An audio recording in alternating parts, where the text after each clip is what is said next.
Work. Is it just a paycheck or should it be something more?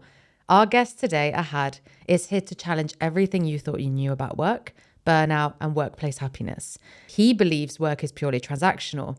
You give your time and you get paid. End of story. But wait a minute. Does that mean we should stop looking for meaning in our jobs? Should we all just clock in, clock out, and move on? Or is there a middle ground? Ahad, a self-employed data consultant, has worked in a variety of settings, from Pakistan's intense working culture to Europe's corporate world.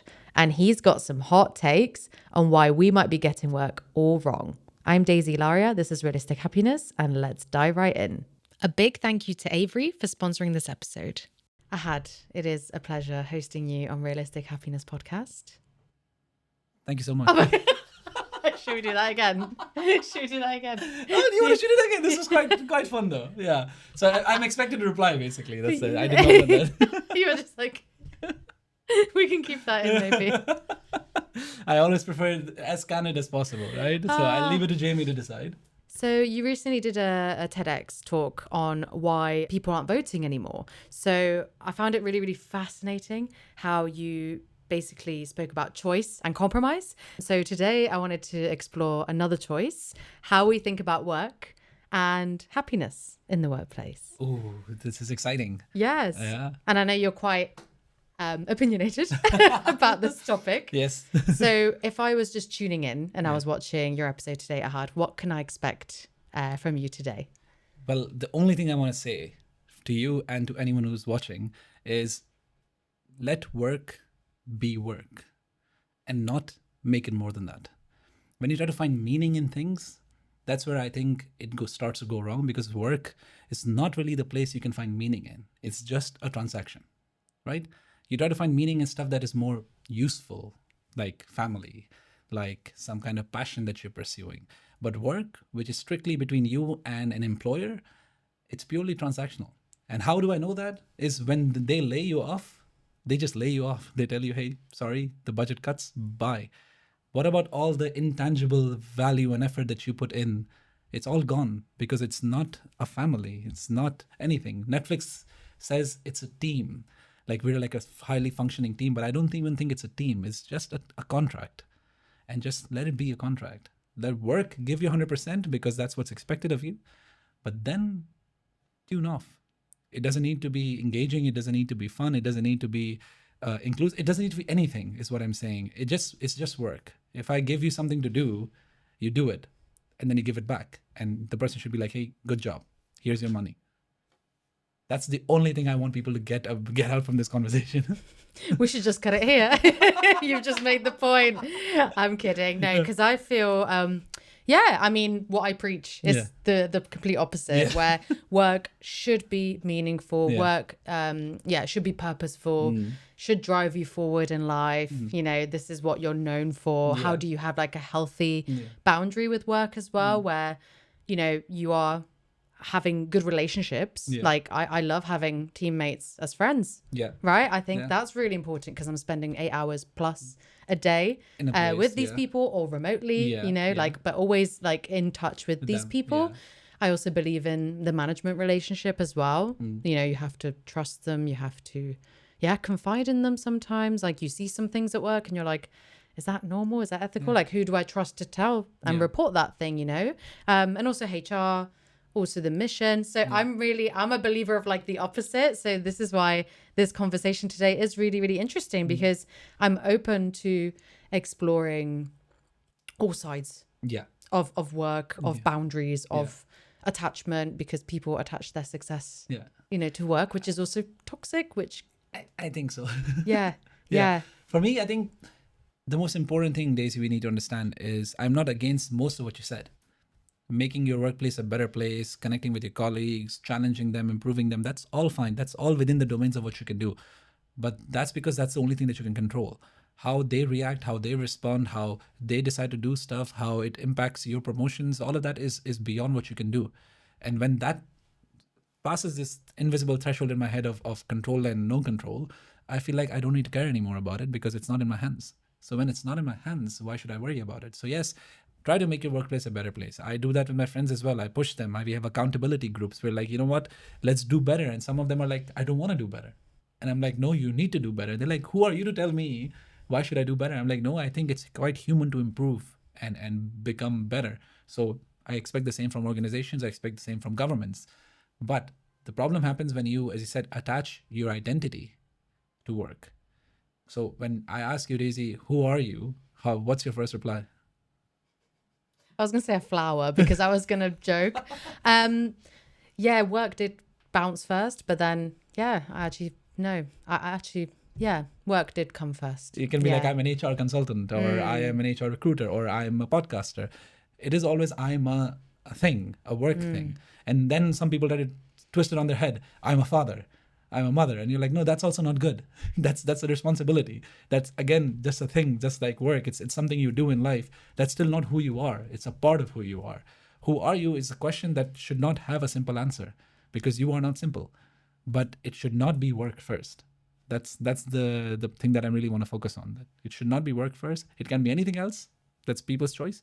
But it should not be work first. But if you ask me, who am I? Well, I'm a data analyst, Daisy. And you're like, oh, data analyst? And then I'm judging you subconsciously. Yeah. I'm like, oh, data analyst. That's a really relevant, intelligent role. And that's why I switched from data analyst to analytics professional. I heard it somewhere. And they were like, oh, I was like, I'm going to steal that. Now I introduce myself as an analytics professional. They're like, oh, sounds more professional now. But again, why work?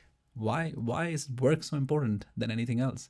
It could be like, I'm a guitarist. I am an avid board game player. I am this. I am happy.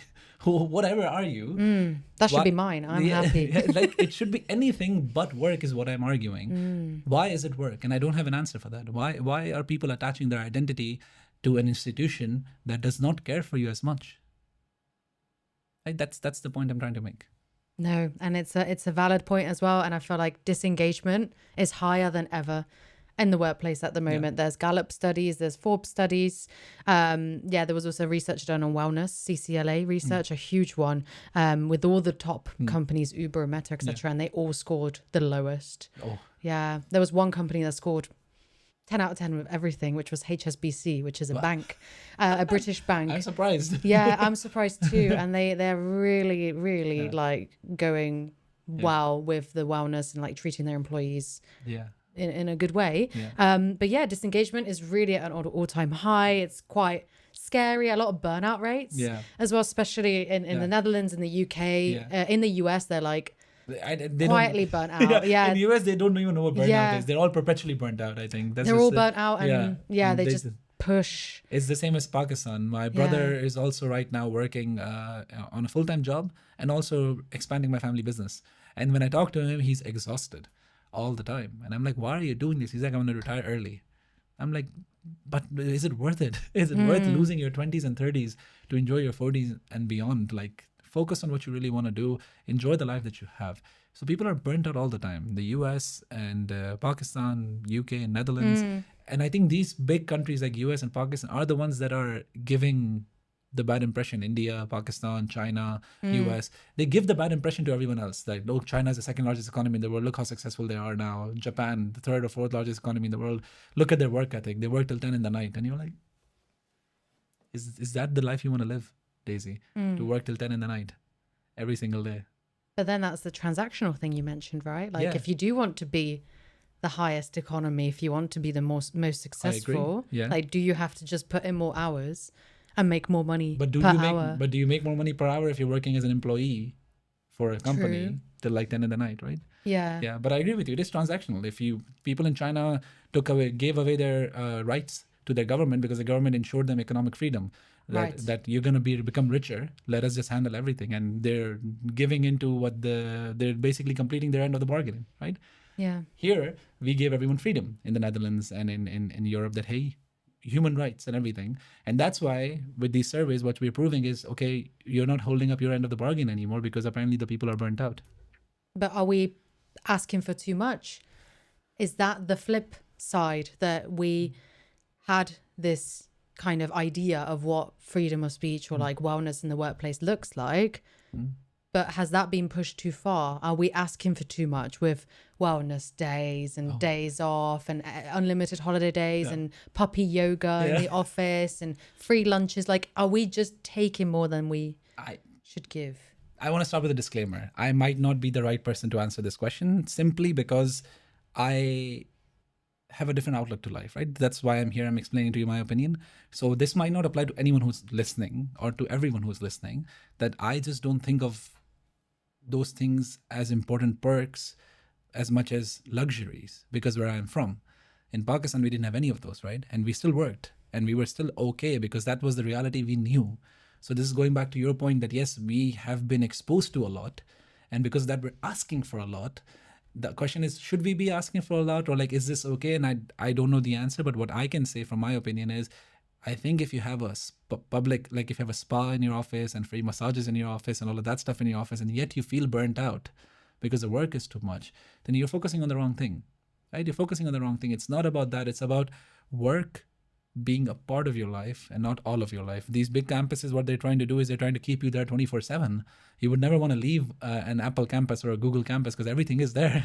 You have nap bars, you have spas, you have lunches, you have breakfast, you have everything. You don't even need to leave, but that you feel burnt out because you feel like there is nothing else besides just this. And is this life? That's your universe. And it's not supposed to be. You have different things. You have friends, you have relationships. For me, relationships always come first. It's centric, even in work relationships, because that's what makes you human. The rest of the stuff is transactional, but the human part is still there. And with work as well, because you're so busy with the transactional part, you forget the human part. We don't treat each other as colleagues and as friends. We treat each other as stakeholders. And competition. And competition, because we are vying for the same promotion. So all of that creates a very unhealthy place, in my opinion, where these things will not work. These are, you're treating the symptoms, not the cause. You're treating the tiredness from the burnout, not the actual burnout that is happening because of how we frame work in our lives, basically. Yeah, I think that's really eye-opening and a different take, especially with the campuses and doing everything as much as possible on site or for the company, because then you feel like you owe them something, and then you work even harder. Yeah. And then you question yourself. I mean, I've been at the PVH campus. I worked there for 4 months in Amsterdam. Gym, 3-4 restaurants, 6 cafes. Like, you could just kind of sit anywhere and just mingle and befriend people and stuff. But I think that's the hardest I've ever worked in my life. Honestly, I was I was commuting. Yeah. I felt like I had a purpose because like I would go there. There's a whole ecosystem in there, and I would even have drinks after work. Because they want to keep you there all the time. Yeah. And relationships are very important as well. And there. This is why I think it's very, very important for anyone who's listening to this, that work is just work. It's just a transaction, and I will keep repeating this throughout the conversation so that people understand this. It's just 8 hours of your day you give away for a monetary sum that you can use to actually enjoy the life that you want to build. And through that, you can do whatever you want. You can save that money up so that you don't need to work and exchange 8 hours of your life later down the road. Or you spend all of them on traveling, on buying a lot of stuff and enjoying the materialistic world that we have to offer. That's also fine. That's your choice. As long as you understand that work is just a means to an end. It's not an end in itself. And I think that's where we're getting it wrong. People are really focused on just work as an end. Like it's everything that you want to do. You want to get to the final position, which is probably CEO for everyone, or chief people officer for people in recruitment, for example, or chief tech officer for people in tech. What do you do after that? Is that the end goal? What do you do after that? Because you will reach there by 40, 45. Then what are you going to do after that? It will end. But we want to use it as a means, not an end. It's just a means. Earn some money, enjoy the roles that you get, enjoy the titles that you get. But understand that it's just part of your life and not more than that. Because it shouldn't affect your well-being. And why I'm saying that I might not be the right person for this, because I've been working for 8-9 years now, Daisy, and I don't think I've ever had a moment of burnout. Because I don't get burnout. Because I feel like it's not that important for me to get burnout. And I can give you a very good example that happened just this morning. I was working on delivering a report to my stakeholders. I had a meeting with them at 11, and I asked my colleagues to prepare that for me for a week now. And in the night, they messaged me around 9 p.m. They said that this is done, and hopefully you'll be ready for tomorrow. I said, sure. Great. I will check it when I'm home. But then at home, I was like, it's 9. I don't really want to check it. I'll check it in the morning. I check at 9 in the morning, at 9:30 in the morning after my meetings. And I check, and it's not exactly what I wanted. And I have a meeting at 11. I'm panicking. I'm like, what do I do? It's not what I wanted to give. And I'm complaining to my wife. My wife is listening in the background, get your colleague fired. He's stupid and everything. And I'm like, what's the point of screaming at my colleague right now? Let me fix this. And I tried to fix it, and I couldn't fix it in time. And I had my meeting in 5 minutes. My wife said, what are you going to do? I said, I'm just going to see what I can do. I'll just tell them that this is all I could do, and we'll figure it out. I don't need to throw anyone under the bus. So in the meeting I go, I show them the results, and I tell them that this is what I could do so far. Our plan was to do a bit more, but we couldn't because I think this is too big. And they said, we agree with you. So let's try to see if we can make it smaller for the next steps forward. And then we changed the conversation to it becoming a project intake rather than just an analysis I was doing for them. And I come out thinking, well, that wasn't so bad. It was fine. Why was I so stressed? And that's the thing. Then it made me realize again that it's fine. It was beyond my control. My colleagues screwed up, and I will talk to them about this. I will explain to them about this, that, hey, we need to find a better way of doing this. It's not your fault if it was because of some infrastructure issue, but we need to find a way to improve ourselves. But that's all you can do. Taking stress for something, I read somewhere, it was very nice. If you take stress about something, if you feel anxious about something, you go through it twice. Once in your head, and then once when you actually go through it. And I'm like, why? I will not do this to myself that I go through this twice. If I'm going to be embarrassed and shamed for screwing up, should be only once, not twice, right? So I'll just do it in the meeting. If it happens in the meeting, it happens in the meeting. So this is a very clear example that just happened today in the morning, that I don't feel burnout. So I never understood when people told me they were burned out. I was like, you are focusing on the wrong thing if you're burned out. Because if you really enjoy what you do, you will not get burned out, right? When you're doing these kind of things and you're doing your work and you enjoy it till an extent, but after that you start getting tired because it's work after work after work after work, then that means you don't enjoy it as much as you thought. But if I ask you to make recordings after recordings, you're going to have fun. But again, till an extent. After a while of like 50, 60 recordings, you'll be like, you know what, I'm also tired now, Ahad. And that's normal. You don't want it to become something on your head. That's what I'm saying. Because to end this rant of sort, I would say it in this way. Work is always there. It never goes away. And to have your happiness or your well-being hang on the fact that I will start living when it's done doesn't make sense, because it will never be done. You will always have another podcast recording to do. You will always have another interview to take. You will always have another position to fill. You will always have those things. The backlog will never be empty. So what are we waiting for? Why are we waiting to live our lives after the backlog is empty? That no, once I'm done with this, all the emails need to be finished by 5 p.m. or like 9 p.m. or something. I always tell my colleagues, stop at 5, start at 9, and the work will still be there. Whether you finish at 5 or you don't finish at 5, at 9 a.m. in the morning, the work will still be there. So why are you so stressed? Just give your best and then let the work pile up. I think it's really wonderful how you handled it. Like, you disconnected from it. Well, you had an emotional reaction first, and then you disconnected from it, saw it as transactional again, and then explained it, and you were honest in your meeting, and then you found a solution in the end. I feel like that's a really great way to handle it. I want to have your opinion on it, because you're the person who believes on the other side, right? So you're a person who believes. So instead of asking me the questions of, okay, why I do this, I want to know from you what I have said so far. Do you agree with it? Do you not agree with it? And why? It depends. It depends on how you're feeling in the day. No, I'm kidding. I was just basically thinking of how I've related to work, and I have taken one job purely for the money, purely because I was being paid really well, and I didn't really care for the activities, the team, the actual companies. I just tried it. I did the transactional bit, and I've also taken jobs for the manager when I met them in the interview, like, oh, I can really learn from that person and the environment and like the purpose of the job. And when I'm kind of holistically, like from a bird's eye view, looking at both situations, yes, I earned more here. I wasn't happy. And I had more benefits at this company, like a crazy load of benefits. Not happy. not happy at all. Yeah.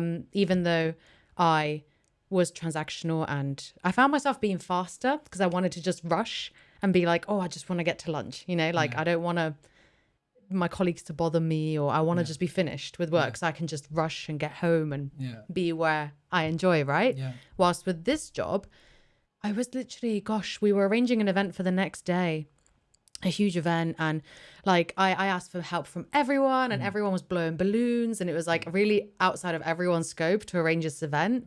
And this is just a memory that comes into mind, and we were all kind of stressed but like laughing and like, gosh, what are we doing, blowing up balloons, putting banners and inviting all these people, and X people dropped out, like shit, how are we gonna fill the seats? And like we worked overtime. We went early. I didn't sleep because I was stressed, and I was like, oh, is this event gonna work out? And when everything went smoothly the next day, and I would just like look at my colleagues and be like, just kind of like a nod, like, we did it, like it worked. And we were just like, at the end, we were like all like coming up to each other during the event, like, yeah, like that was awesome. Like we fucking did it. And like that job was all like that because it was a startup and it was all ups and downs and shit didn't work out, but we went through it together and I had the most fun there. And I really look back at those memories and I'm like, that was really fun. And I would spend time there. Whilst that job, because it was the salary and good holidays and also working remote, like really good benefits, I just hated it. It was, I just wanted to rush everything just to finish and have my lunch earlier. But you were still looking at work the same way, right? You were like, this does not seem like meaningful work to me. That's what bothered you between those two. Like the way you're talking, it's super meaningful. That is not meaningful, but you're attaching meaning. That's my whole point, right? Right. So like when I say it's transactional, I'm not attaching meaning. You ask me to run a notebook and prepare some analysis for you, I'll do it. If you ask me to, hey, find out why there's fraud happening, I will do it. If you ask me, can you get me this customer list, I'll do it. If you ask me this, I'll do it. Yes, I will try to argue back with you that, do I really need to do this customer list? It's something that we should as an organization have a way of doing it better, more efficient than wasting a guy who you're paying shitloads of money to do this for you. That doesn't really make sense. So you will push back, but I don't enjoy what I'm doing either. What I'm doing right now as a self-employed data consultant, it's work, it's numbers, it's okay, but that's the point. It's not supposed to be. It's supposed to be neutral, right? If you get fun out of it, that's fine. That's a win-win. But even if you don't like it, or if it's neutral, to me that's not a problem. Because again, why are you doing this? You're not doing this to have fun. You volunteer or go to community meetups, right, to have fun. You don't go to work to have fun. You go to work to earn money. And work will make sure you had so much fun doing that event and trying to make everything happen, and you had fun. But imagine if you did all of that and still it didn't go well, and then they would have fired you in a month or so, saying that you screwed up or something happened. You'd be like, but I was having fun. No, that's not enough. It's about the fact that you need to do the bare minimum, which is obey your contract so that you get paid. Anything above that is a bonus. I'm not against looking for bonuses. But I am also making people realize that this is the basic contract that you're signing. It's literally for money. No one is doing it for fun. And startup culture have this really nice ambiance and this pull that they make you believe that we're a family. We're all in this together. We're a small thing. We're all going to work extra hard. We're all going to do multiple different things. And you're like, that's great. But only in this 8-hour window. I will do everything. You ask me to go drive a bike to deliver the food. You ask me to do HR in the CRM. You ask me to do some analysis. I'll do everything in that 8-hour window. And then I'm done. And then I go home and I enjoy. I don't need to stay here with you guys in the night and have beers. Because I also worked in a startup in 2021, and they would make you stay every Friday for like till 10, 11 in the night. And I used to live in Eindhoven and work in Amsterdam, so I could never stay. I would always go back. And that's why me and my colleagues never had a camaraderie that they had with each other, because they would stay. And then the next day when I would meet them, the next week, they'll all be hungover, and I'll be like, what happened? They're like, oh, it was an all hands yesterday on a Thursday, and today's a Friday morning, but we were here in the office till 2 a.m. And I'm like, yeah, but what are you doing now? Then they're like, we're just enjoying calming our hangover down. And I'm like, yeah, but this is work time. Need to get work done. But that's what I mean. Like, people have made this ambiguous. They've made this fuzzy that as long as I am in work, I need to be fulfilled by work. I need to do this with work. The work needs to do this for me. And I'm like, don't forget the basis of everything, which is a simple contract that states that Daisy is going to get X amount of euros for X amount of hours per week with these benefits. And that contract means everything. Anything on top of that, the fun and everything, doesn't mean that much to me. What do you think? Yeah, I mean, I see both sides of the coin, of course. I still think just with perception that we work so many hours a day, right?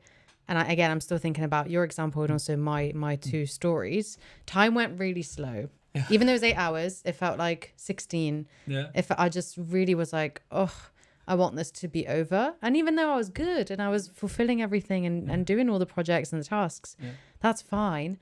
But it just felt like it was chipping away at me. Yeah. I was really like, I would do anything else.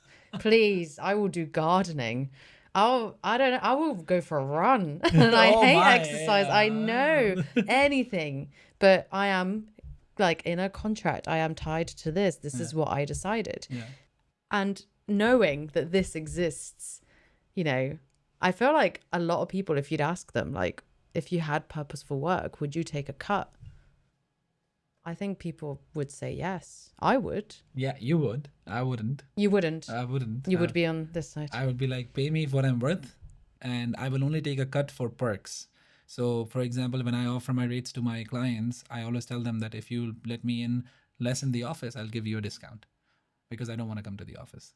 Because that ties in really well with what I want in life, which is to spend time with my family. My daughter is at home. She's 1 year old. And while I'm working, I can be there for lunch with her, make lunch, and we all have lunch together, put her down for her nap, and then be home for my wife. And we also like spend some time together. For me, that's important.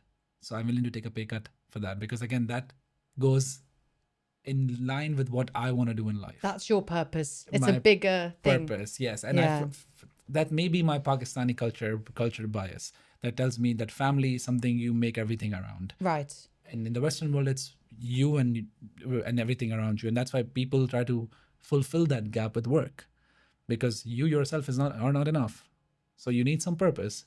And most people in the Western developed world will find purpose in the place they spend most of their time in, which is work. So I also build my purpose around the place I spend most of my time in, which is my family, right? Yeah. So it's quite natural. But then I realized that, okay, 8 hours a day I spend at work, but I also spend 8 to 10 hours a day with this particular thing, which is my family, excluding the time I sleep, right?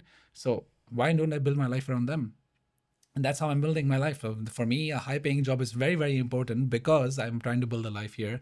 Okay, I want to get a house. I want to get a car. I want to save up some money so that I can go on vacations and enjoy my time with this particular purpose in my life. And some people forget that. They're like, no, work is my purpose. So then everything is all about work. And that's fine. You're making it your purpose. So it's all about that. But then what you just said in the start, then are we asking too much? So you make it your purpose, you put in the effort, but then you're like, I'm burning out, I'm not feeling well, take care of me. And you're like, a family will take care of you. Work will not take care of you. They'll replace you. And that's I think I'm trying to make people understand that.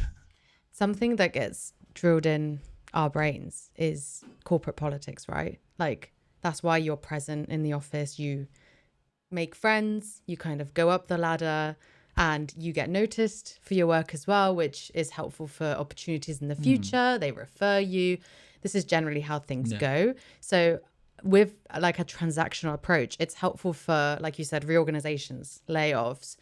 If you were to get fired, if a project goes wrong, it's super, super helpful to be detached. Yeah. But as a professional in 2025, where social media and like reputation is kind of everything, the corporate politics side does play into that, doesn't it? So how does that work in your favor to be more transactional, or or is it a struggle for you to? I think here, me being self-employed is a very big benefit. So because I am a self-employed data consultant or data analyst, so I go to companies, I apply to companies there who are looking for fractional support, right? So they're like, hey, we got budget for an analyst.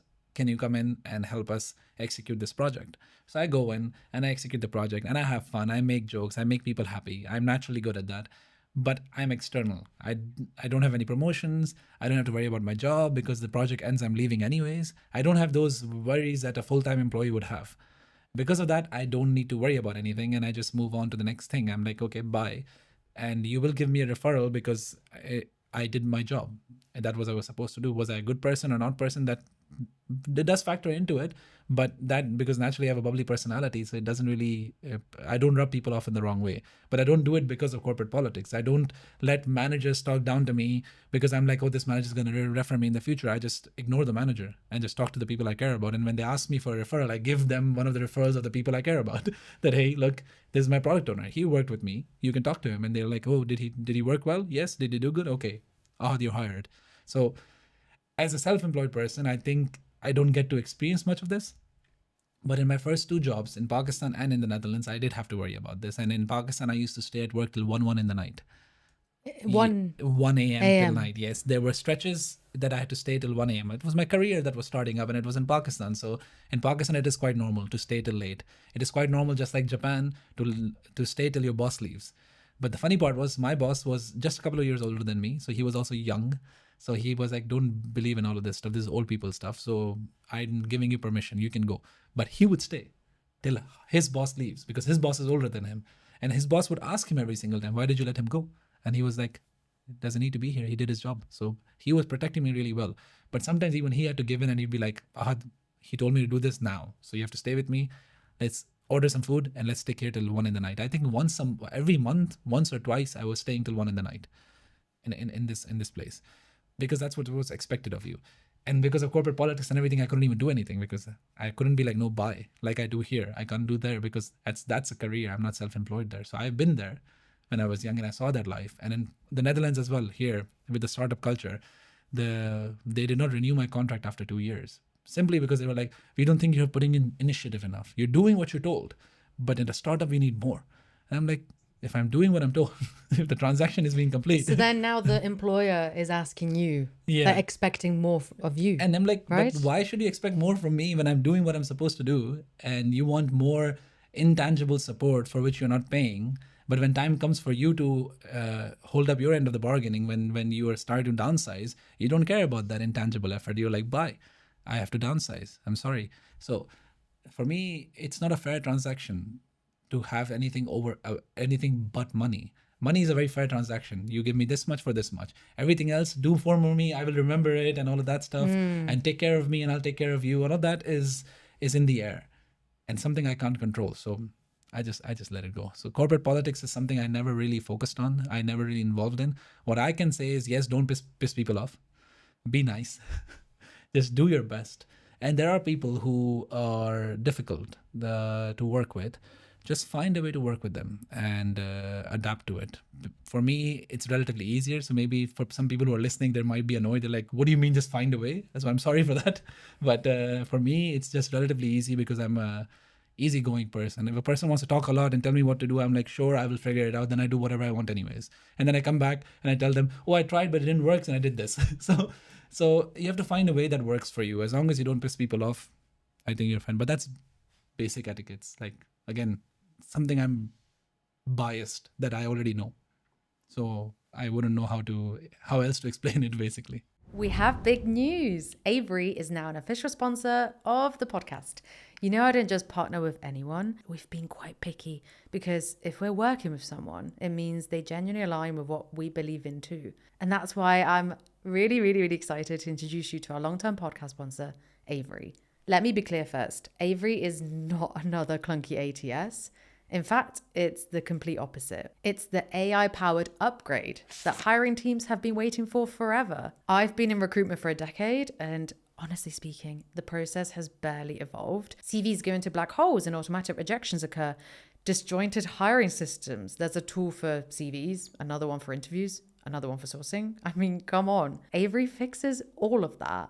Instead of juggling multiple tools, Avery integrates with existing ATSs and brings your hiring workflow into one place. Avery uses AI to generate role descriptions in real time, complete with salary benchmarks and live candidate availability data. Avery finds the best fit candidates across all the platforms, yes, including LinkedIn, Indeed, and even your own database of past applicants. And lastly, resurrecting lost candidates. Remember that great candidate from 6 months ago who got lost in the system? Avery doesn't forget. It puts the right people back in front of you effortlessly. And this isn't just a huge win for recruiters. candidates win too. Want to get a taste for this yourself? Get 5% off using the link below. And a huge thank you to Avery for helping us take realistic happiness to the next level, including our new studio space here. Sneak peek. This couldn't have happened without their help. No, and that was really interesting. You touched on the transactional relationship with the employer, expecting more from you to innovate, to get stuck in, to find new things, even though it's outside of your contract, you were not being paid for it, you were asked to do your job. And then also the transaction between the relationships at work, right? Like just being expected to work with people, and then some are more difficult to work with. Do you just mask and just pretend? That's also very draining. That's why you get home from work and you just throw yourself on the couch and you're like, oh, because you masked the entire day. Maybe so. But again, that's the contract is you need to do these things. And if I need to do these things, there are some people who are in the way. And they're difficult people. I have to adhere to my contract. So I have to still find a way to work with them.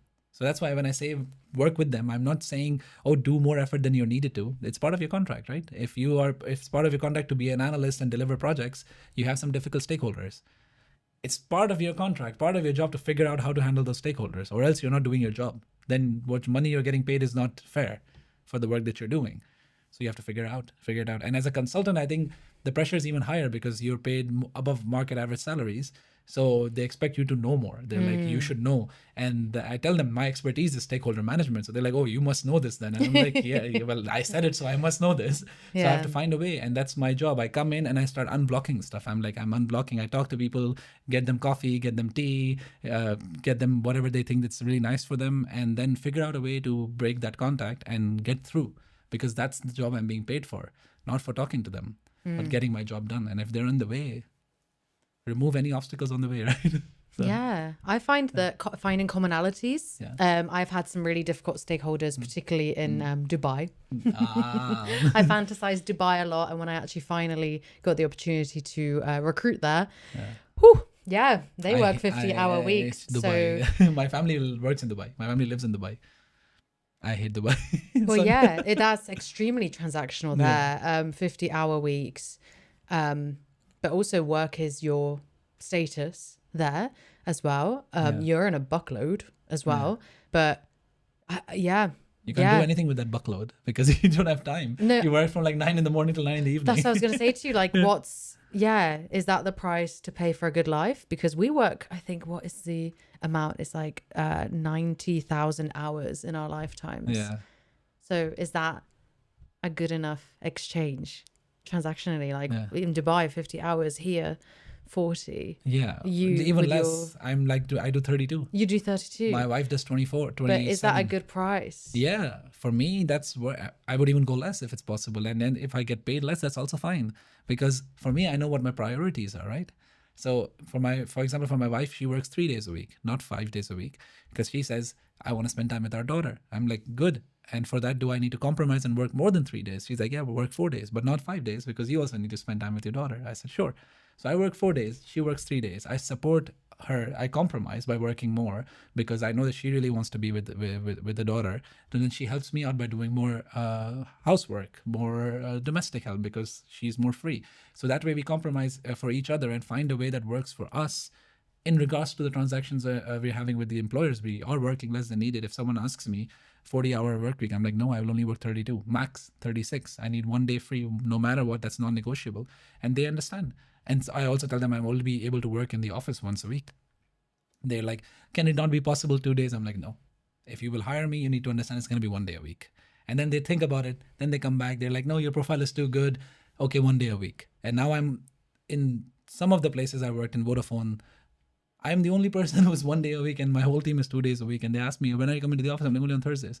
And some of them who are newer, they didn't know why I was coming 1 day in the week. And then my brother told them that no, he already had this contract that he's going to only come 1 day a week because he asked for it. So what I'm trying to say is that for me, the transaction is pretty simple. It's the life that you want. People who go to Dubai are going there only temporarily. No one from the Western world, at least, is going to Dubai permanently. They want to be there for their salaries without any taxes so they can save up a lot of money and then within a few years be able to buy a house in cash here back home and then move back here. because that for them, this is not sustainable. But if you ask people from Pakistan who move to Dubai, they're not moving back to Pakistan.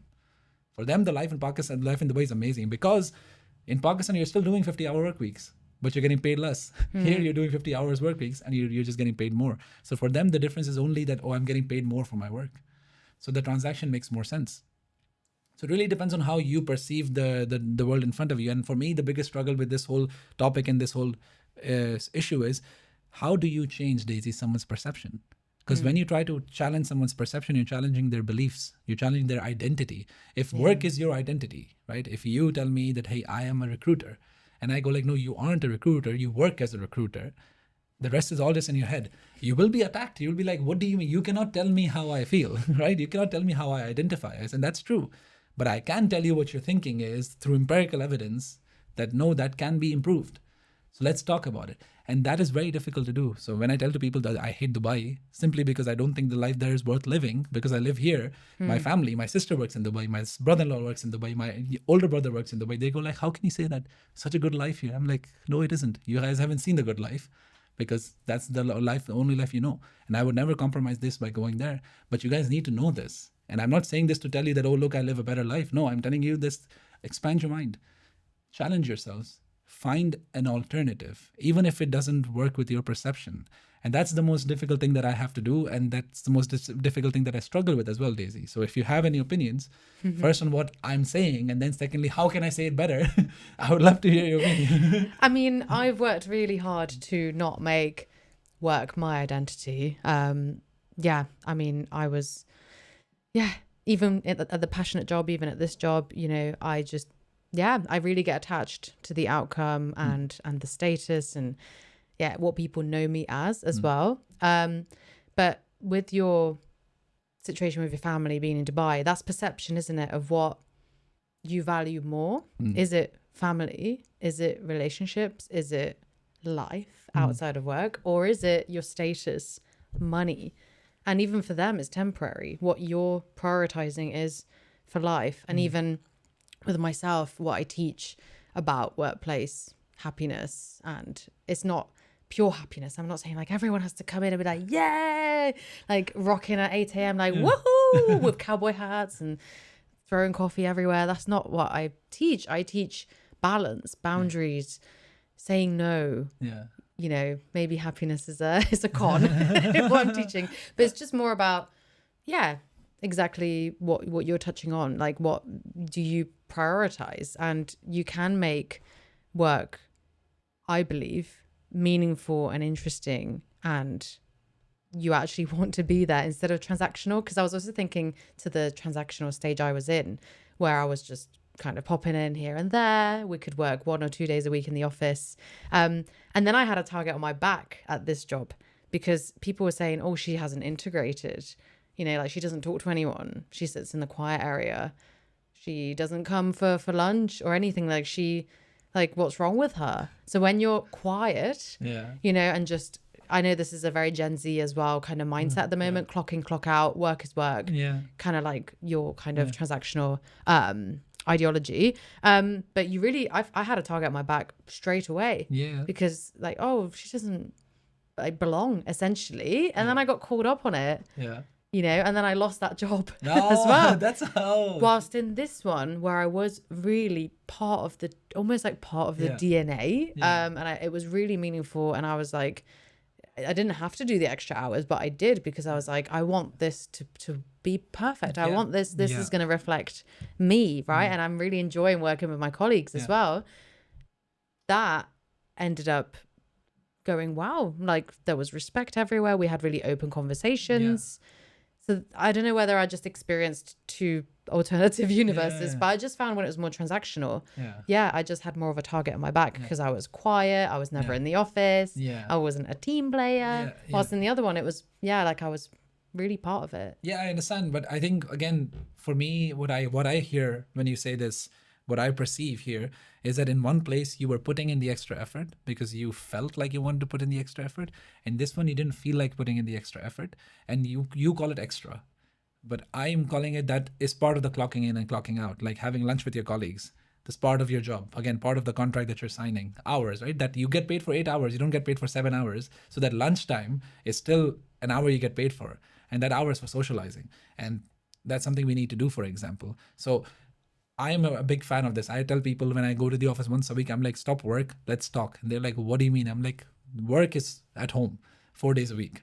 This is for socializing. This is what I'm getting paid to do here, because we also need to build camaraderie. So that's also part of the contract, being a team player, and everything is being part of the contract for me personally. It's all part of a contract. So as I said, when I go to work, I don't believe that you need to just clock in and clock out. I say you have to give you 100%, but only at work. And then at 5, you're done. Like 9 to 5 is what you need to do. And that, if you're vying for a promotion, if you are building something, if you're trying new things, I'm all in favor of that. When I'm at work right now, I'm coming up with better ideas and better models and better applications. I wouldn't do that if I wouldn't be engaged. So I am engaged. But the reason I'm engaged is not because of anything external to me. It's because I want to do this. I want to deliver better products. I want to build something nice. There are no promotions for externals. I'm a consultant, so there are no promotions for me. There is no corporate politics for me. I just get paid. So if I'm doing the job in a good way, that just means that I am giving my 100% to it, right? And nothing else. But I believe that's part of the contract that's given to me. But that means nothing more than that. I screwed up. I say no. I don't do anything. If I don't want to pick something, I'm like, I'm not going to pick this up. It doesn't look like something I want to work on. If there's an alternative. If there is no alternative, then I'm getting paid to work, so I have to pick this up. There's no other option. But if there is, I would take that option rather than this one. So I do believe there is flexibility within this transactional relationship, because when you get paid to work, it's for hours. It's the same as when you hire a virtual assistant. You hire him or her for hours. Whatever you make them do in those hours, they have to say yes, right? They're like, do this research for me. Okay. Can you check my emails for me? Okay. Can you do this for me? Okay. They say yes to everything, what is in their domain. They don't say no unless they have an option. So, hey, I give you these 2 things. Just pick whichever you like. And they'll pick the one they choose. That's what happens with, I believe, at work. So when you are working as a recruiter, you get projects. And it's up to you if the company wants you to choose a project or they thrust a project on you. In either cases, you have to do the project. Either you choose to do a project out of 3, or you do a project that you didn't get the choice for. But you have to do the job because that's what you get paid for. That's how I look at it. So for me, it's the same as any other menial job that you're working with as a fast food person on the reception, taking orders. That's just your job. You clock in the hours, but it's not like you're there and you're not punching in the numbers because you're like, I don't feel like it. Or you're there and you're like, I'm not going to smile because I don't feel like it. You have to. It's like, it's part of the contract. You're there. Imagine trying to order at McDonald's and the person's like this in front of you. You won't feel like ordering. You'd be like, I'm going to go to the self-service kiosk and I'm just going to order there because I don't want to order. So for me, that's all part of the contract. I personally believe that's part of the contract. And that's exactly why I feel so happy when I go to work. Because I'm like, I go to work, it's my 100% I'm going to give there, and then I'm done.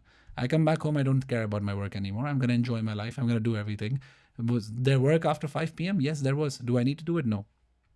So that's basically what I'm trying to say. It's not just, I don't believe in what, I think there's a term for it, right? In the recruiting agency called quiet quitting or passiveness. I don't believe quiet dissatisfaction is a new one as well. What is that? Quiet dissatisfaction. Quiet dissatisfaction. Yeah. So like, you get paid to do stuff. So I completely believe you need to do stuff. But do you do it happily or not? That is a choice. I can stand by what I said. I prefer to do it happily because I don't feel like being sad for it. But as per the contract, you can also do it sadly if you want to do it. That's your choice, right? So it's up to you how you want to do it. I personally prefer the former, that do it happily. But at the end of the day, it's still a contract. And let's not forget that, because I feel like people have forgotten that. You try to look for meaning at work, right? Gen Z, you talk about Gen Z, the Gen Z population looks at the ESG of a company before working for them in the US. They're like, we want to see what your corporate values are, what your societal values are. And I'm like, what am I getting paid? That's the question. I don't really care more than that. Yes, when I'm working for tobacco industry, is that something I can support? Am I working for an AI company? Will I be able to support that? I ask myself those questions, and the answer always is, does it matter? Does it matter my actions? Do my actions matter on the grander scale? Not really. The government needs to control the tobacco people. The government needs to control the AI people. I cannot control them. I'm going to go work. And when but I'm going to tell the government, I'm going to vote for the people who are going to be for regulation. I'm going to vote for the people who are going to do this so that these companies are reeled in. But I don't need to go and tell the company this. It doesn't matter. They're not going to listen to me anyways. They're going to listen to the shareholders. So why stress about it? That's basically my mentality. The thing I kind of noticed as well is with some roles, or even back in the day when we were being paid to trade metals, spices, etc. I think it made sense because you would work, you would have tools, physically go there, and then go home, right? There was a clear distinction with work versus personal time. So it was really, really easy to disconnect. Whilst, and even for example, when you work, I mean, I've worked as a waitress, as a dentist assistant, as a receptionist. I found it really fulfilling, and it wasn't as difficult as the work I'm doing now. Does that make sense? So clocking in, clocking out, putting a smile was much easier, right? Being in reception and stuff, because I was, here you go, here's your appointment. Thank you. Like it was purposeful. I was giving people their appointments and then they were happy. Whilst I feel like now companies are restructuring. They're putting kind of 2, 3 roles, sometimes 5, a whole department on one person's shoulders. Right. And people are really overworked, I feel like, at the moment. Too many projects. Also role models, like I've worked with a boss who used to start at 5 a.m. and he was like, you don't have to. I was like, well, when I log in, I am, my inbox is flooded. Like, I feel like I have to take a head start because you're forcing me, because there's too much to do. So I understand transactional with roles like retail, etc., where it is purposeful already. And back in the day where you would physically go somewhere, build something and then go home. But now your mind is your job. I agree. Right? Your creativity, how you collaborate with people, the ideas you come up with, the solutions you come up with, the strategy, that's your tool. And whether it's remote, whether it's at the office, you're also sometimes doing a whole department's job. And then you have AI and you're competing with AI now, which is like robotics. It's impossible. You can't compete with machines. So transaction becomes difficult here. I think that's where I'm kind of getting at. I think I understand what you're saying. So I want to dissect this into 2 things, right? So one thing is clocking in, clocking out with a smile is easier in a physical job. I would say physical. And there's research on that. I will share that. And the other problem is overworking. So I want to tackle overworking first because the answer is very simple for me. Again, just don't do it. Right? So, high five. like again, if I get show this to your boss. If you need to stop overworking, like if your boss keeps saying like, come on, just show that clip. It's fine. We got you. It's pretty simple. If your inbox is full, right?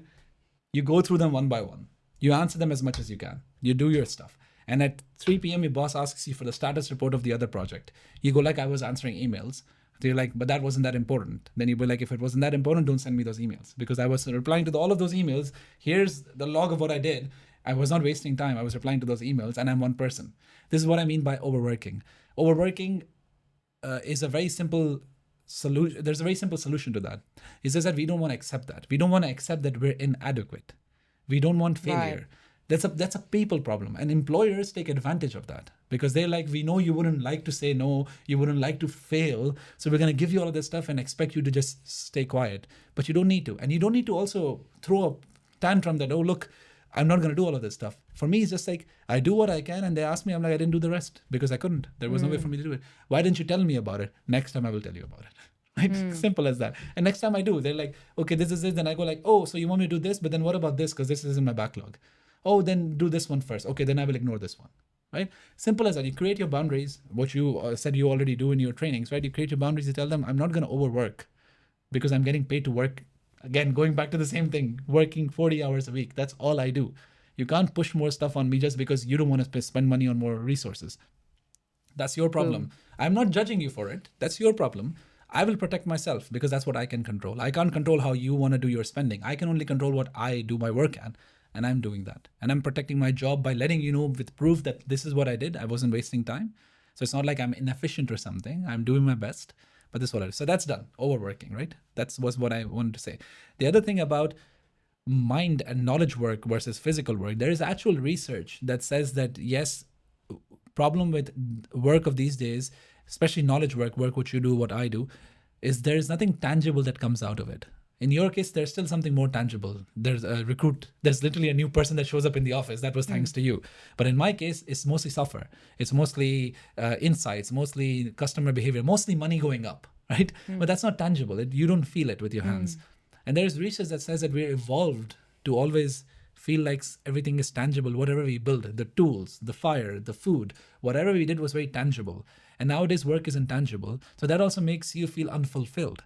Right. Because if you go, and I did this personally myself, my wife took me to a pottery class for my birthday, and I would recommend this to anybody who hasn't done pottery, right? Do Or who give it a feels chance. unfulfilled Yeah. in Or their life. if you feel unfulfilled. But I spent 4 hours there. What you said about time not A long flying. time. Wow. 4 hours felt like 20 minutes. It was so fun, so relaxing that what happened afterwards, Daisy, our car got towed away by the police. And we were like, shall we take the train? And then the guy was like, no, you can call the police. We were like, oh, yeah, we can call the police. We were so relaxed. We were so relaxed after 4 hours. We were choosing to take the train and go back home instead of taking our car from the police station because we forgot about it. We were so relaxed after that 4 hours of pottery because we made something with our hands. Was it good? The pottery was bad. Oh. But we made it from our hands. Yeah. And that's what matters, right? At the end of the day, that you built something. And that's why you see this growing trend amongst Silicon Valley workers and also tech workers, that they also do something very tangible next to their work. Painting, pottery, gardening, sports, like something. DIY. Some DIY, something that is carpentry, I've heard from people. I have this project manager who worked in ASML, a friend of mine, switched to woodworking. He then left his high-paying job as a project manager in ASML. He was like, I was tired of Jira boards. And he went and then started building chairs for like 6 months. I was like, what happened to you? He's like, it's so much more fun. You come home, you feel exhausted physically, and that makes you feel fulfilled mentally that you did something. Yeah. For us, it's the other way around. We come back mentally exhausted, physically normal, and that translates to physical exhaustion, that you don't want to do anything, you just lie on bed. You're like, it was a wasteful day because we didn't feel like we did anything. So that part is a bit more difficult for us to tackle because that's evolutionary. And for me, for my only suggestion there is that try to couple your work with some hobbies that make you physically exhausted. Because if you don't do that, you're going to feel burnt out anyways. So exercise, some hobbies. I recently picked up kickboxing myself, and for the last year I was very lazy because my baby was born. I was like, you know what, if I control my diet, I'll lose weight. That's not true. You also need to work out. So this year I said, you know what, I'm going to work out as well. And I did only 4 classes so far, month of January, and I feel so happy. I come back every Thursday evening like, oh, this hurts. This was fun. So for me, the only advice I can give here is pick up a hobby that's more physical than your job. Don't pick up passions that are also software or like also intangible, right? So in the case of, for me, like building startups or building services or coaching or whatever, that's for me, it's research. Don't do it. It's intangible. Forever. Yeah. Make something tangible. To pick up gardening, pick up painting, pick up pottery, pick up anything you want. But do something that when you come home, you go like, you have a story to tell. Jamie, you can be like, hey, I did this today, right? Pick up something like that. And that I think is going to really, really work. Do you think that's why they encourage people to come to the office more? Because when you go into a collaboration session, right, brainstorming, you're drawing things together. And I feel like when I leave those, I'm like fulfilled. I'm like, we did something. We made a poster. Okay, it's got information in Tangible. there. Yeah, we're going to do something with that. But those are kind of the things I think about when I think of corporate, right? All the days we spent together outside. We did like a sports day once. It was super fun. But they were the most tangible things, literally, that just pop into my mind. That event, start to finish, something we achieved. You don't remember, meetings that went on forever. And you're just like...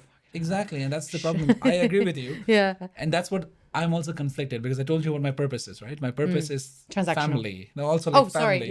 Family. My purpose is family. My purpose is to be there for my family. But when I go to the office at once a week, Daisy, I feel so happy.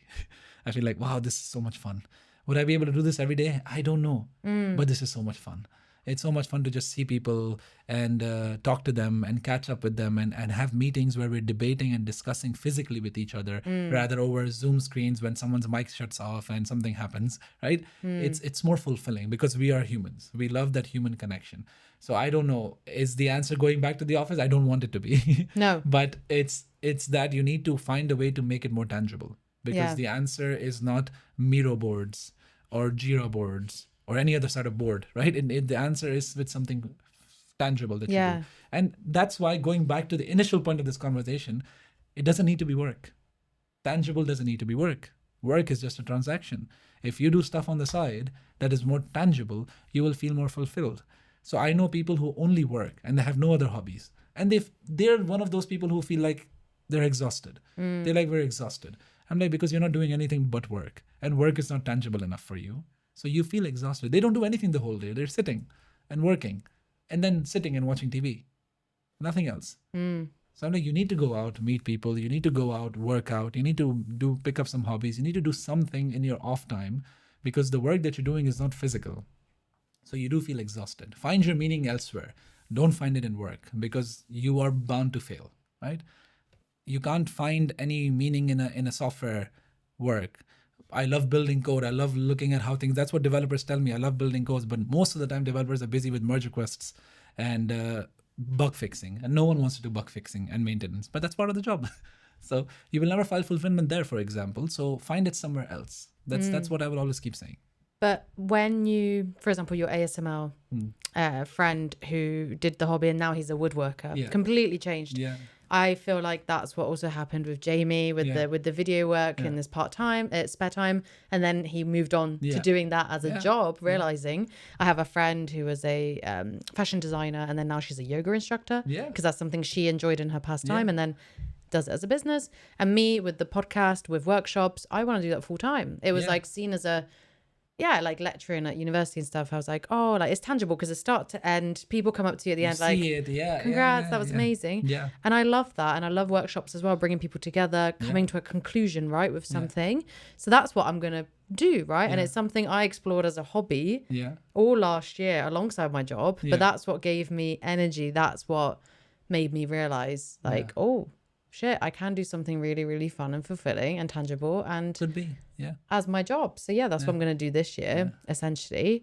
I can add to that example as well. Go for it. As a videographer, remember when we had one day where we filmed 2 events? So the first morning we was at a corporate event. We was there for like 6 hours. And then in the evening we went to a community event, another 4 hours filming. That's the most physically exhausting day of carrying around a camera I've ever had. It was really tiring. But my typical day-to-day is sitting here video editing. And then, like you exactly described, I go and sit on the couch. I watch TV. And I just feel like so unfulfilled, and it feels like I've done nothing all day. Even though you've done loads. I've produced a podcast, but it doesn't feel like I've done anything. It doesn't feel like that. And that's why we need to find ways to make it tangible. I think that what you guys are having right now with doing stuff that you love is already a win-win in my book, right? You have a contract, and then on top of that, you're having fun. That's the best thing ever. But for most people, even if you don't love things, it's still a contract, right? That's the thing going back to. If you can be like Daisy, find something that gives you meaning, that's perfect. I'm not against people being happy, just to be clear, right? I'm not against that. I'm against people being unhappy for, in my opinion, a reason that is futile, which is work is not fulfilling. You can find other ways. Jamie's a very good example of a person who took charge. He's like, you know what? I don't want like this. I will do this instead. And this gives me more energy. That's fine. That's a wonderful way of doing it. But if you're stuck in IT support, for example, and you're like, I can't move to something else because I don't have any skills or something, then I would be like, just understand the fact that it's just IT support. It's just work. And then find something that you can do on the side. And maybe when you make that mindset and move something on the side, maybe you find your passions and hobbies like photography, like videography, right? We don't even get a chance to explore something because we're so overwhelmed with work. And we're like, we want to find passion here. You won't be able to find passion anywhere else if you're busy finding it here in your day job. Right. And that's the problem. People are busy doing that because they're like, it's 8 hours of our day. If we don't find passion here, you want us to start side projects in our free time, then when do we actually have free time? And that's a very fair point. You should not. That's why don't find any passion. Just be happy with the contract and do the rest that you want to do. Like it's up to you. We are natural creators as humans. We created fire. We created buildings. We created spaceships. We love to create stuff. So that will always be there. The question is, do you want to create willingly or you want to create due to a contract? That's the only thing you need to understand. And for some of us, we want to do both.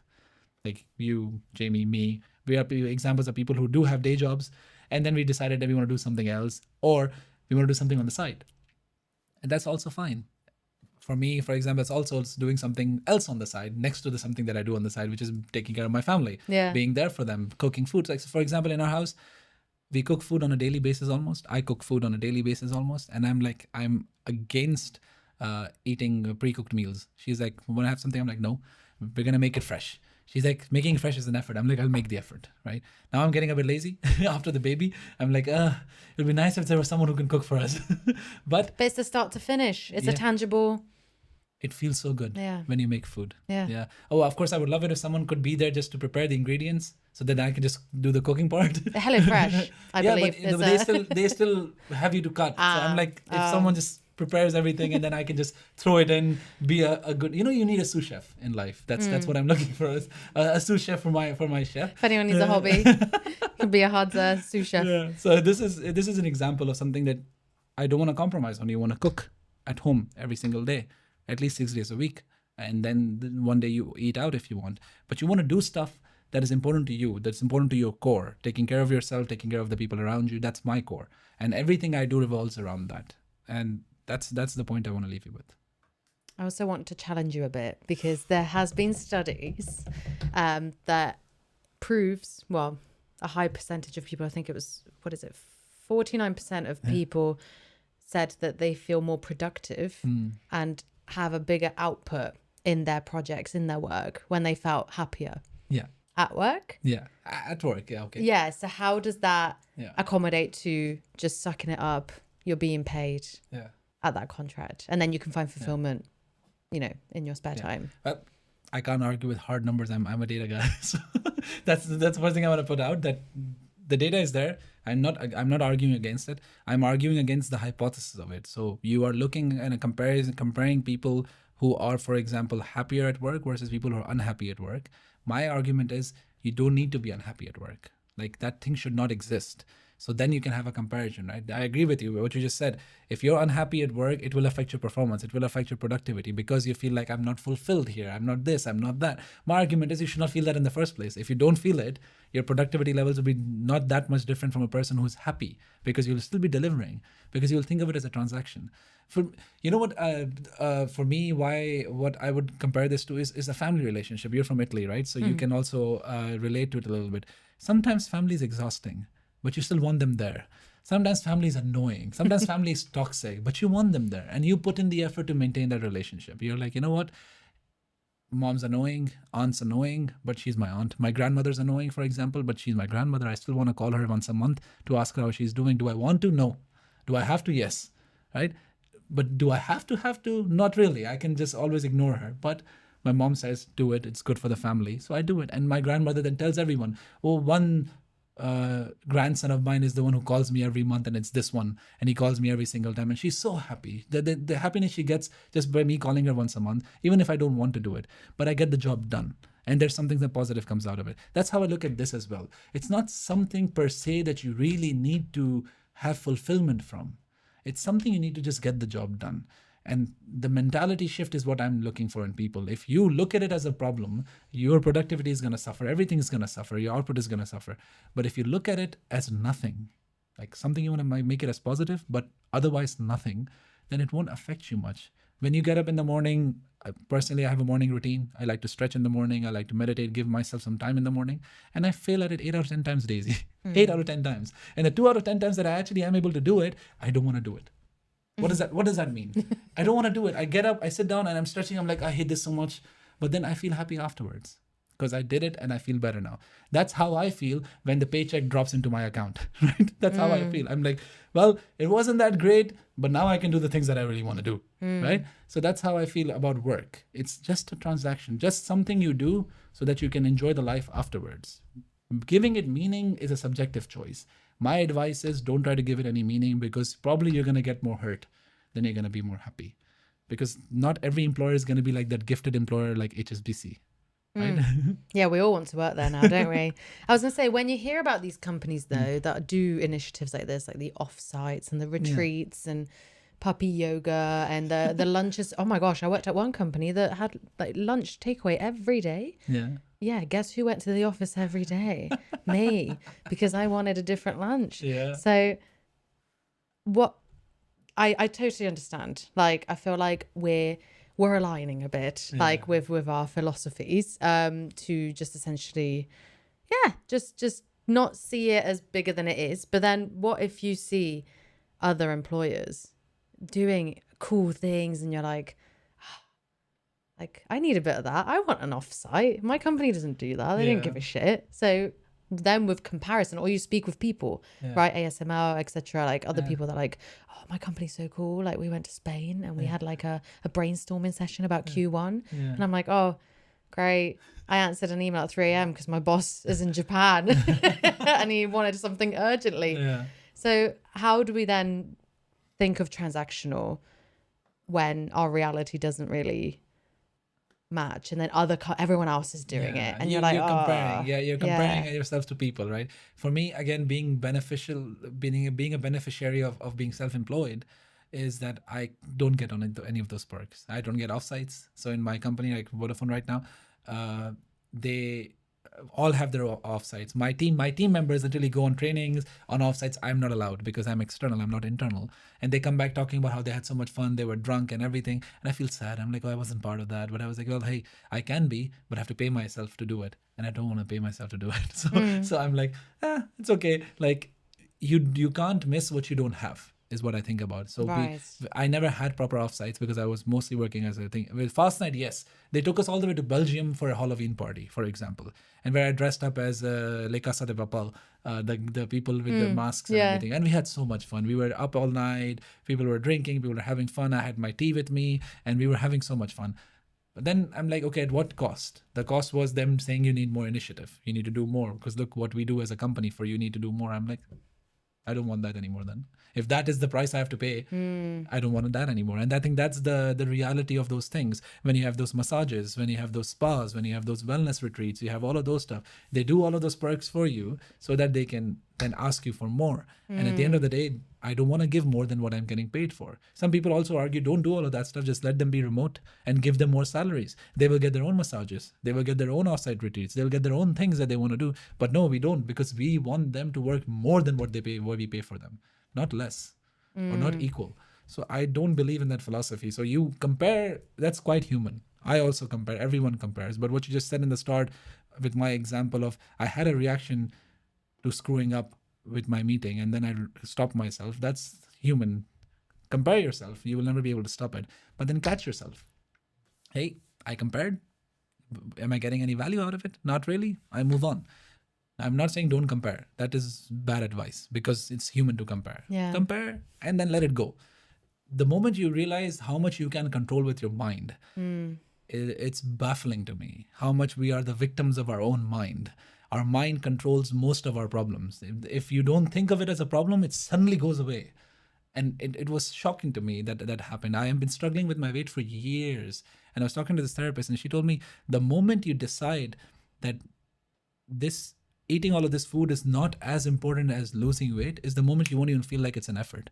And that's what happened to me 2 months ago. I was like, I don't want to eat this anymore because I'd rather lose weight. And suddenly it didn't feel like a problem. It didn't feel like, oh, I'm so hungry, I want to eat this. No, it didn't feel struggle anymore because my mind shift changed. I wrote in my journal every single day, being fat is a choice.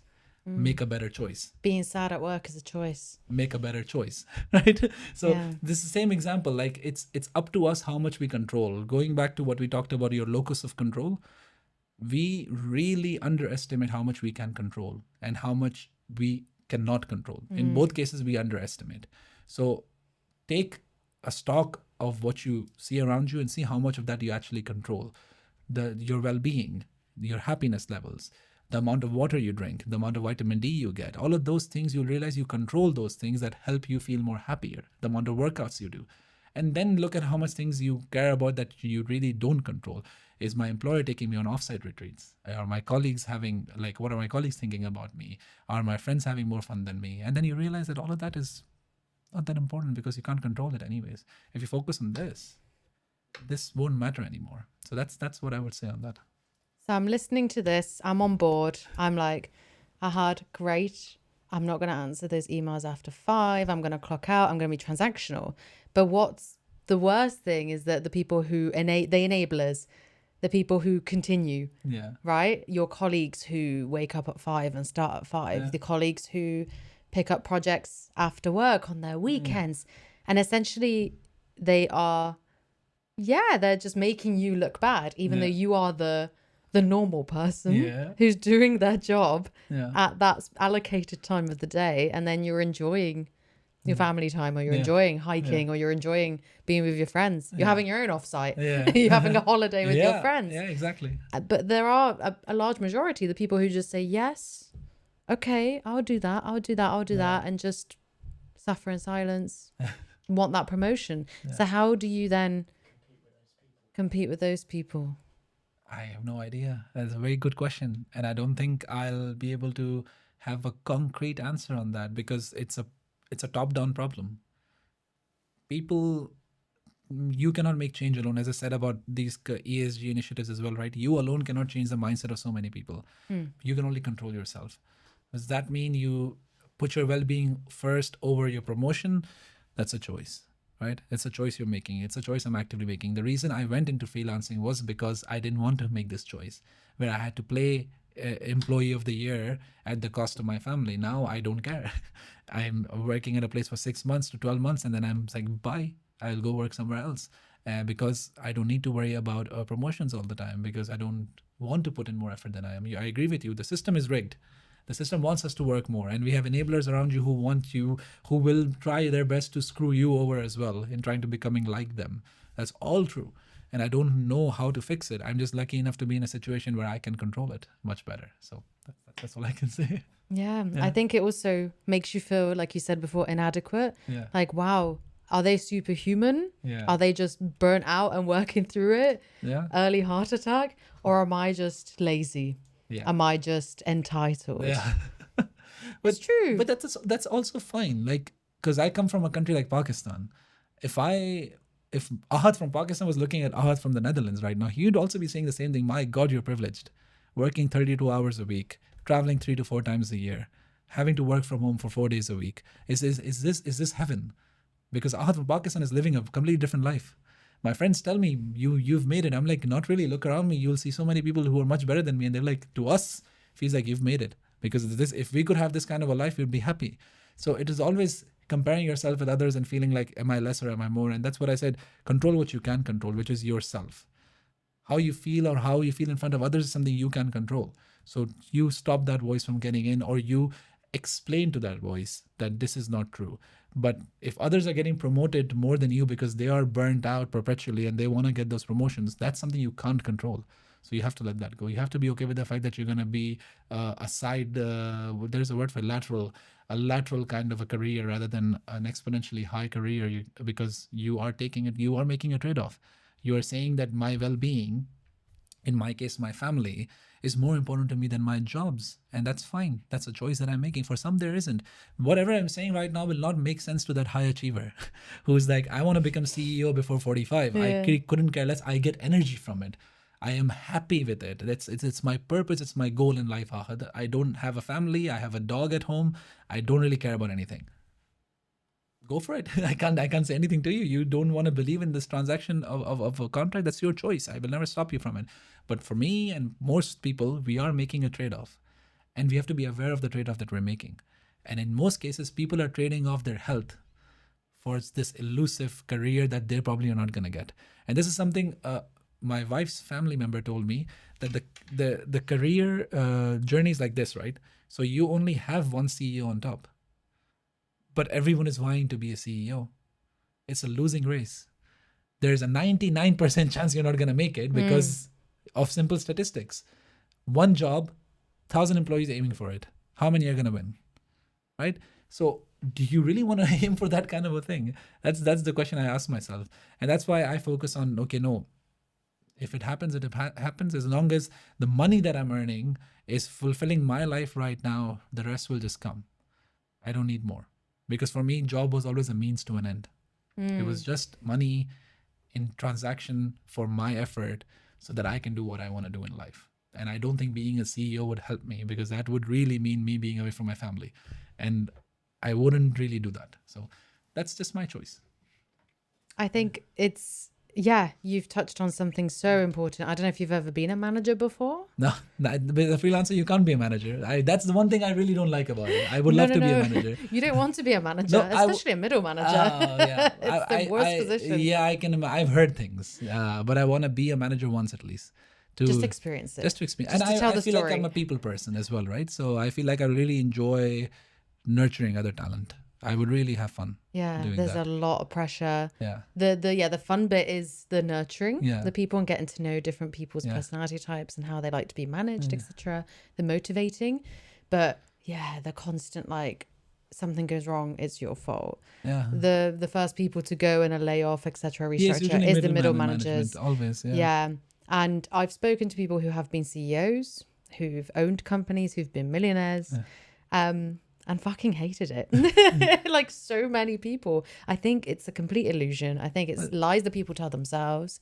And then they tell social media like, Yeah. I earn X, I created this company. Yeah, like, but- they're miserable. You can just tell energy, smiles, fake smiles, they don't lie. Yeah, you can't. And again, it's about what you want in life. If that elusive title and that status is what gives you energy, that gets you out of the bed in the morning, I can't tell you more than what I've already told you that that's the wrong thing to do, right? But it's again, it's a free world we live in. You make that decision. We have the saying in Pakistan: if someone wants to jump into a well by choice, you can't stop them, right? So we used to have this joke related to marriages. Like in arranged marriage, we push you down the well. In love marriage, you willingly jump down the well yourself.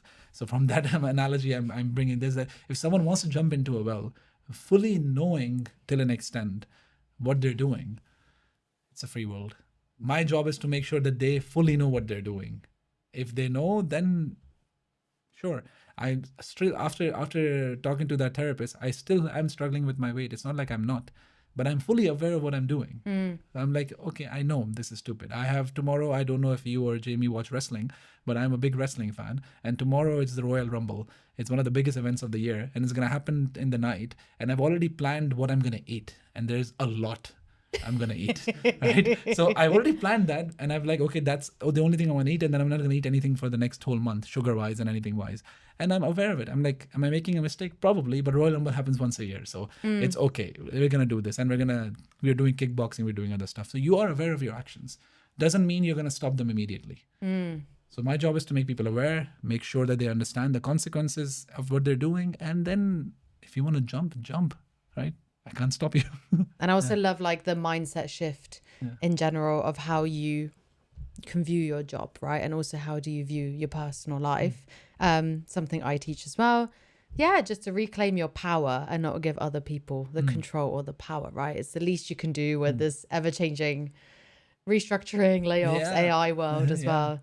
It's baffling to me how granted we take the important things in our lives, which are relationships. We want to do stuff like I know people who have families and they don't care about their families as much as they care about their work. They'll take a call when they're like holding their baby and stuff. And they're like, this gives me meaning, work, like it fulfills me. But this should fulfill you. And we are taught the wrong things that work should fulfill you. This should fulfill you. When you hold your daughter or your son in your hand, should fulfill you. When you are making food for your family, it should fulfill you. When you're doing groceries, you know you're playing a part in the machine. When you're sending out emails, you're like, oh, it's not the part that I enjoyed the most, but I know I'm playing a bigger part in this whole project. Well, doing groceries is the same. You're playing a part in a very bigger project that's called your family, but you hate it. Why do you hate it? Love it as much as you love sending emails, for example. It's something you have to learn to accept, that I'm playing a part more than myself, and a thing that is bigger than me. And I think that's what people forget. I know people who have kids and everything, and they're like, yeah, we'll focus on them 1 hour a day, 2 hours a day. That's more than enough. But work is 8 hours a day. I'm like, imagine giving your kid 8 hours a day. It's going to be a different world. They're going to grow up as different people with that much attention in their lives. And that's what we try to do with our daughter. We work at home on purpose so that she sees us all the time. In the morning, I get up, give her breakfast, spend time with her. Then I work. Then the mom gets up. Mom takes care of her, gives her lunch, puts her to sleep. Then we both have lunch together, watch a little bit of TV, then we'll go back to work, and then switching and taking turns again and again till in the night. We have dinner together, and then she plays with us and she goes to bed. That much attention she gets because we want to give her that much attention. Maybe when we have more kids, we won't be able to. But for now, that's the life we're living, and we're very fulfilled with that life. Whenever I see her running around, calling my name, I'm like, this is why I'm doing this. Not because if someone sends a mail saying, good job, Ahad, I love the project that you delivered. Do I get the same amount of energy from that versus my daughter calling out my name? Not at all. So for me, it's a no-brainer where I need to focus my energy on. So focus on what you said, reclaim your power, focus on what's important to you, and make sure, and this is me telling you, make sure it's not work. Because a fulfilling job and a dream job just feeds into the system. That's what they want you to believe. Yeah, they don't want you to believe the natural things like it's a capitalist having society. Kids. It's a capitalist society. I'm against any kind of victim blaming that, okay, like this is why we can't do because the system is rigged. But one thing is for sure. Capitalism is a society, is a system in which you can't be free. You can't be not working. They want you to work. They want you to idolize work. They want you to go crazy for work. They want you to do side hustles, what you're doing. They want you to do all of that stuff because they reward you to do all of that stuff, because that's the way capitalism works. They want you to keep producing, consuming. If you don't do any of those two things, you're not doing it correctly. So society and everyone around you will try to tell you that you're doing it wrong when you are consuming less, when you are producing less, when you are doing less, because to them it doesn't feel natural. But as you said, maybe it is. That's how it's supposed to be. We like to play a card game, so the last question is picked by you, asked by you, but it's but answered by you. No, so you answer your own question. It's determined by fate. How would you describe the person you are now? How has this changed throughout the years? Ooh. That's very fitting. Oh, this is a story 10 years in the making. When I met Do my we have wife. enough time? I don't think so. There's a story for another day. How much love really revolves. I revolve around love in my life. But I completely changed as a person once I met my wife. And in the pursuit of my now wife, I reshaped myself into who I am today. I was never this kind of a person who was driven to learn more, this curious person who wanted to grow, build more, do more. It all became after I saw her, and she told me that she thinks this is not the person she would want to be with. And I was like, I'm going to become the person that you want to be with. So who I am now is a person who's curious. And I let curiosity drive me everywhere. And with curiosity comes awareness. And I'm just trying to be more aware of what I do and why I do it. And I try to share that, as what you said right at the start that I really loved.